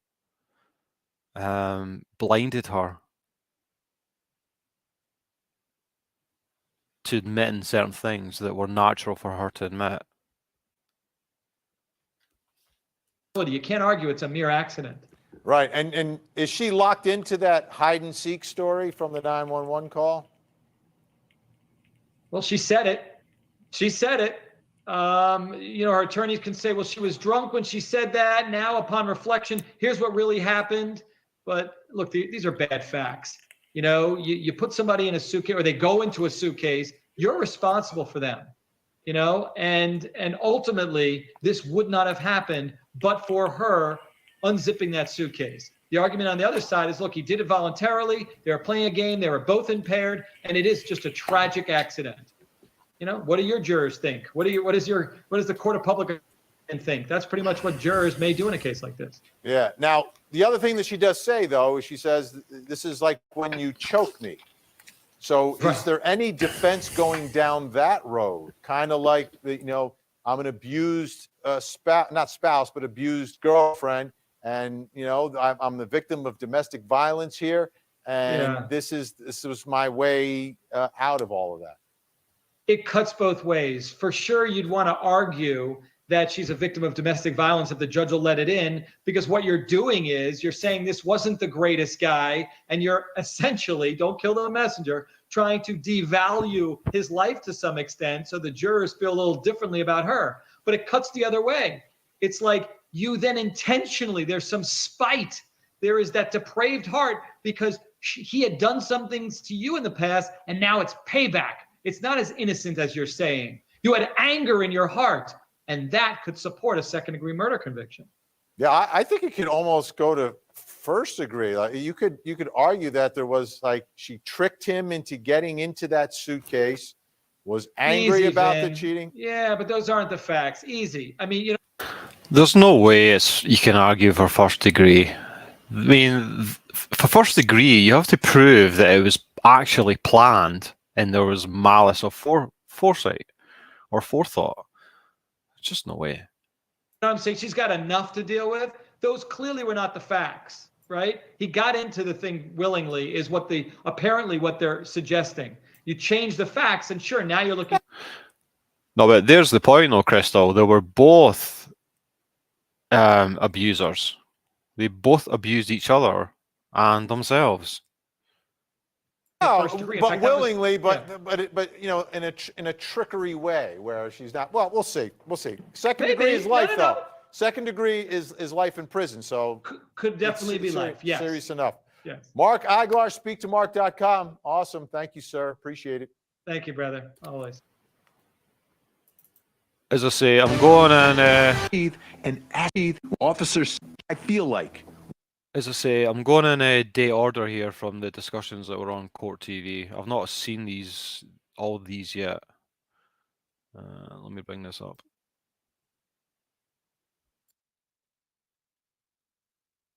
Nima Rahmani, Kirk Nurmi. Kirk, put us in the room here. So Sarah Boone, let's just say, for instance, she's out on bond and she walks into your office. What do you want to know from her? What are you going to say to her with this type of evidence that exists? So I'm trapped again, Vinny. I can't run away. I would be looking for any plea deal I could get, right? Because the evidence is so overwhelming. And like Nima's probably going to tell us, this is a case where a prosecutor doesn't need to offer a plea deal. Anybody could try this case in like 2 days and garner a conviction, right? It's surprising it's not first-degree murder. So she would be best served keeping her mouth shut and trying her best to take any plea offer she can get. Eklund Mercy, I want to play for you 16 seconds of the video of Jorge trapped inside of that suit.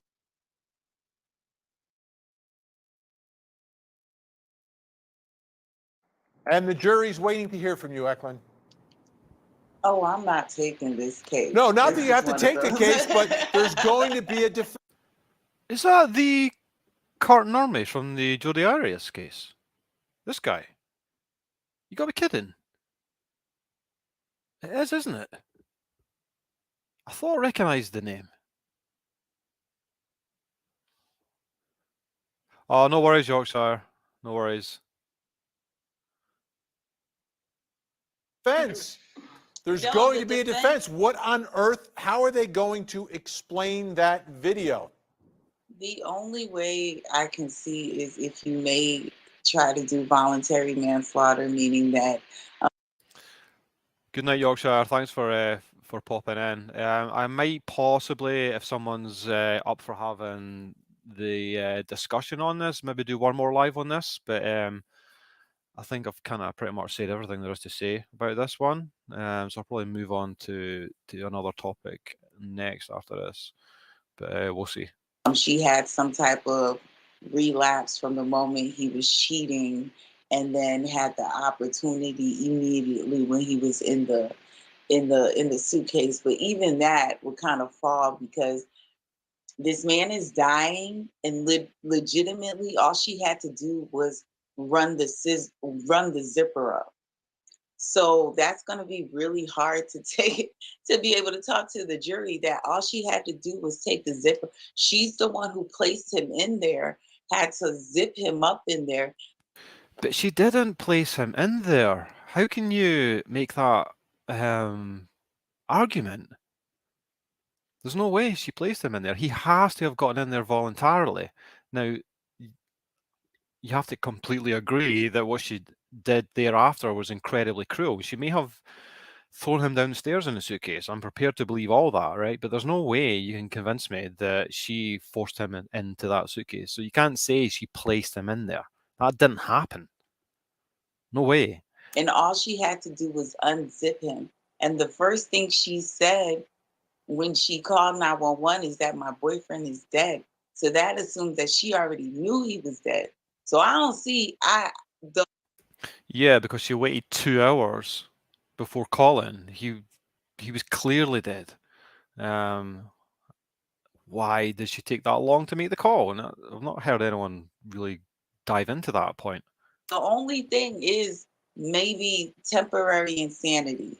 That's the only thing that I could see. No, I don't think she was insane. I don't think that's a conceivable defense at all. She was just hammered drunk and she blacked out. Simple. That's it.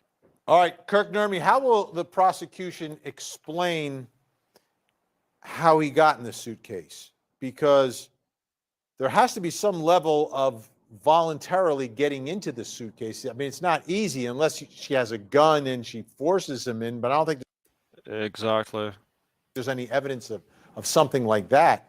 How do you explain him getting in there? Because it seems like he would have to be in on it and say, hey, lock me in the suitcase.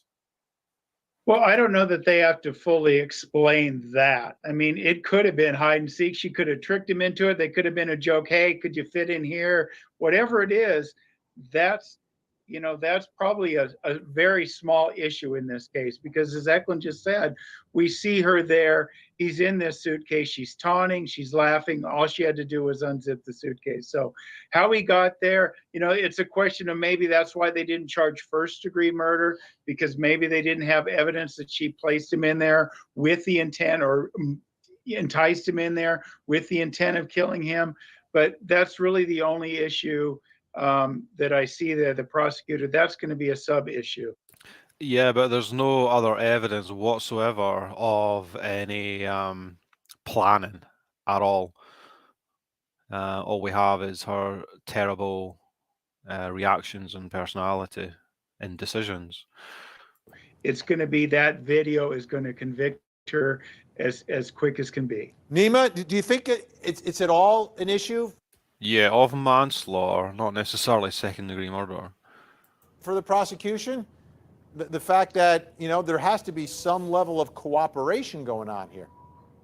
Sure, and Vinny, we've seen a lot over several decades, especially out of Florida. I've never seen anything like this. But ultimately, even if he consented to being trapped in the suitcase, there was no consent for him to be in there, especially overnight, and have her open it up at 11 a.m. So I agree with Kirk and Eklund here. Really, the only play for the defense here is some sort of manslaughter. You can go voluntary, heat of passion, or involuntary, but it's going to be very tough when you MacGyver a paperclip to zip him up.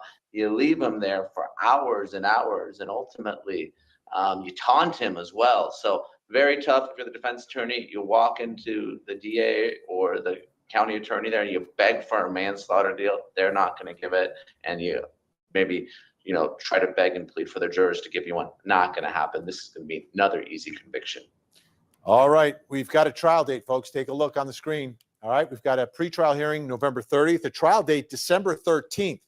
Let me tell you, as a prosecutor, I never wanted to try a case in the middle of December, right on the eve of the holidays, because sometimes jurors are a little more giving and forgiving that time of year, but we'll see.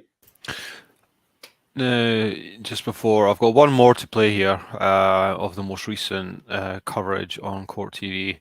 I just don't think you can get around the fact that if you're arguing that she intended this to happen, then you have to also accept that she pretty much did everything possible to get herself caught or to look more guilty. She left the video on there. She took the video in the first place, but then left it on there and casually, happily handed over her phone with the evidence on it.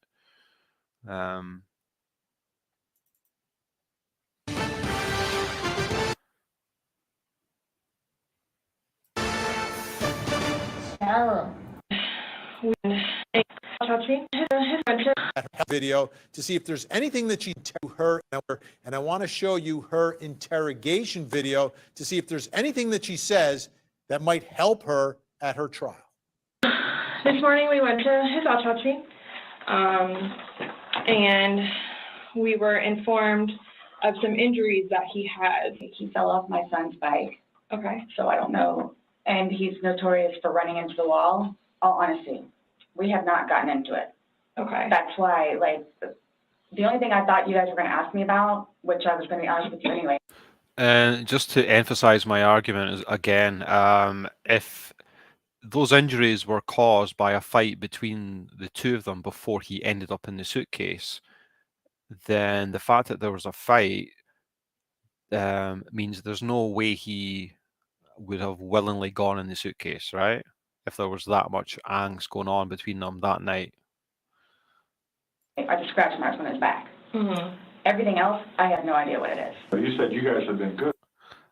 Crystal, I don't know, right? All I can find, I've looked and looked, but the last bit of information is that there was a trial initially set for the 13th of December, which obviously hasn't happened.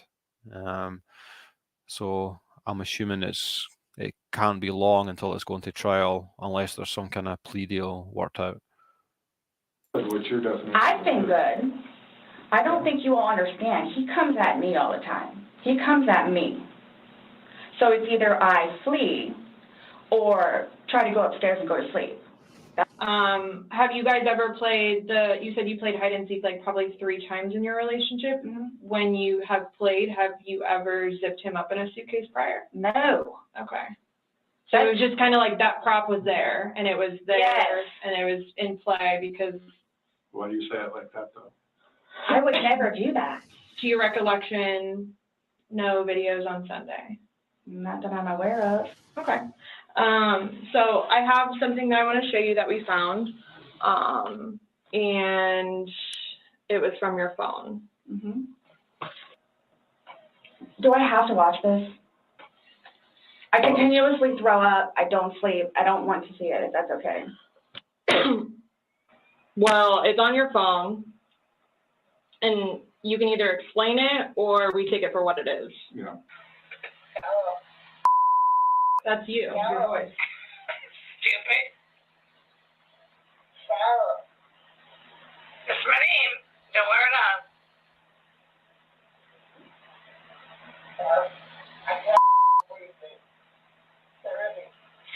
Yeah, that's when you do it. You choke me.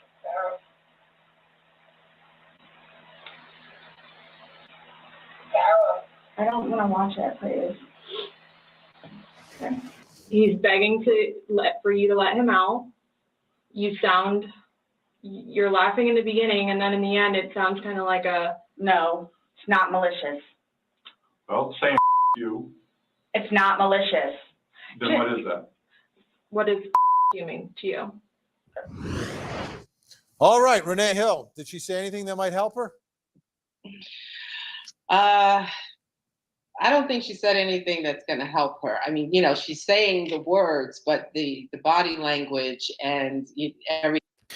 And whatever anyone thinks on this, right? I mean, it's not clear cut. That's the main point. I mean, you can even see the difficulty that a lot of these panelists are having, even discussing it. Everything else is not helping her. This is why our clients shouldn't be speaking to anyone. They should say, I want an attorney, period. Carmen Rowe, do you hear anything that could help her at trial? I'm trying to figure out what her defense is. Her defense is going to be that she was a victim of abuse, that their relationship was one that was abusive on both sides, involved a lot of cruelty and other types of games like putting people in suitcases. And she may even go as far as to assert a battered woman syndrome type defense. I don't think it's going to be successful, but that's what I see in the future. Casey Early, did she say anything that could help her? What is she going to say at trial? Excusable homicide is a far stretch for a defense because typically when you're playing hide and go seek, the person seeking doesn't help you hide. So this is a weak defense, and I don't see what's going to help her. All right. Big thank you, Renee Hill, Carmen Rowe, Casey Early. Always great to have you on the program. We appreciate it. Thank you.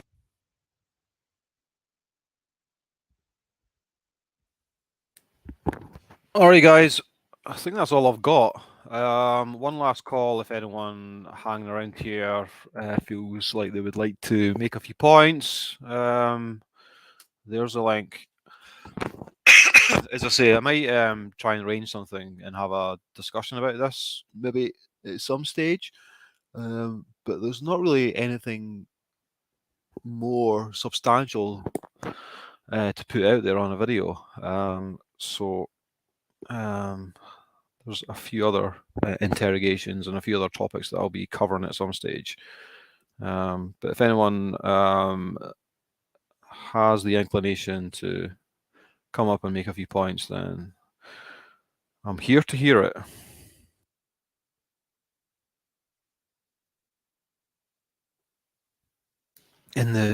As I said before, just the main overriding point is just how tragic this is. Especially if you agree with me that it wasn't intentional. Just the thought of what that guy went through, horrific. And all the more just to highlight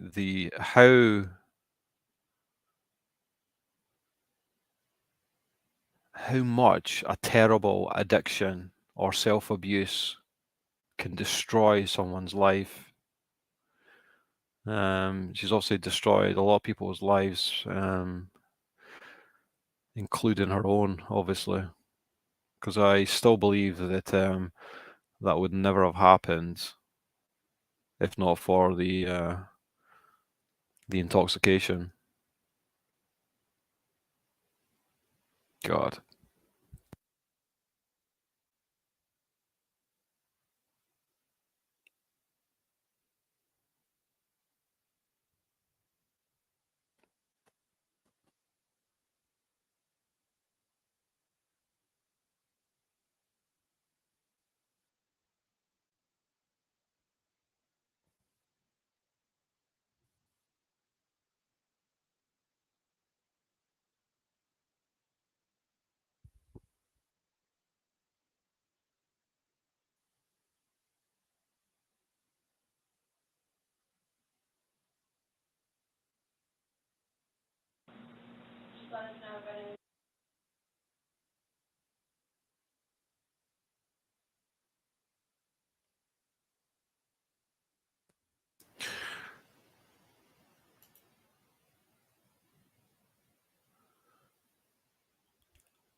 Oh, you agree, Jules? Yeah.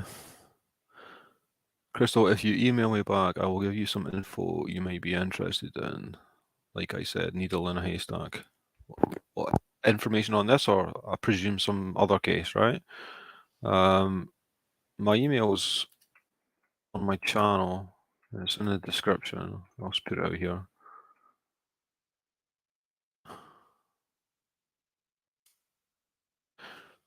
Jules, but him asking to get out and her not responding, that is going to hurt her big time at trial. Yeah. Very true. But if that is the deciding factor for people on the jury, then it's a judgment call, and it's subjective, regardless of how convincing it is of her cruelty and nastiness. Something else. All right. Okay. Yeah. Yeah. Yeah. Well, send me what you've got, and I'll have a look at it.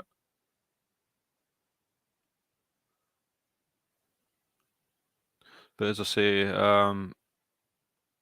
I'll definitely be interested if this particular case ends up in trial. I think that'll be fascinating if it's filmed and if we get the discovery at some stage.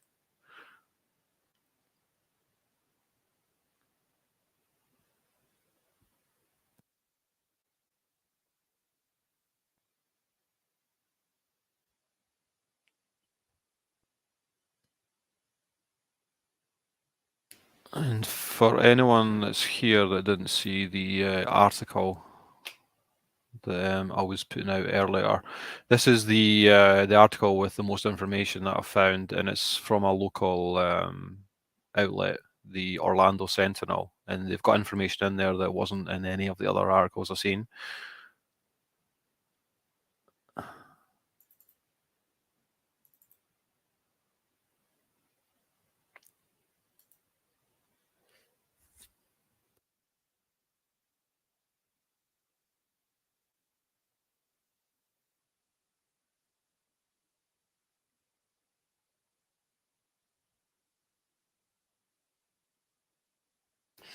Yeah, and I attached this to the earlier upload today with the 911 call for anyone who wants to kind of read through it.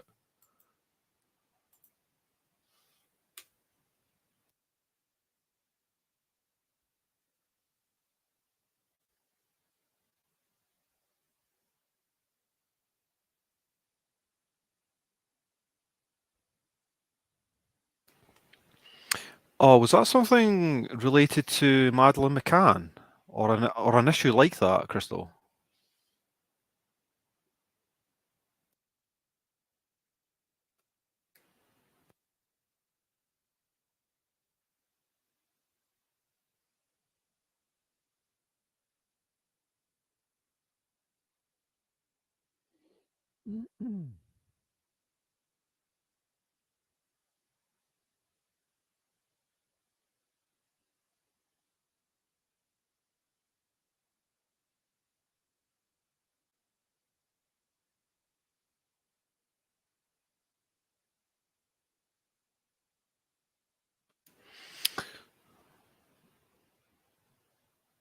Okay, yes, to do with Madeleine McCann. I mean, that is a hell of a rabbit hole.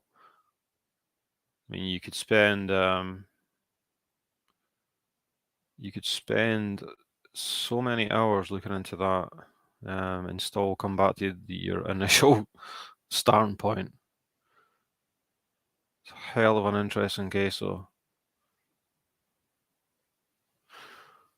All right, guys, that's all I've got. As I say, I'll possibly see if I can arrange something and have a discussion about this, just to talk about the nuances of it. But I've got a few other things that I want to cover as well coming up, so I'll be around at some stage to do that. But thanks everyone for popping in here. It's appreciated. All right, guys. going to log off. All right. Have a good night, everyone, and I shall see you next time and see you around the tubes.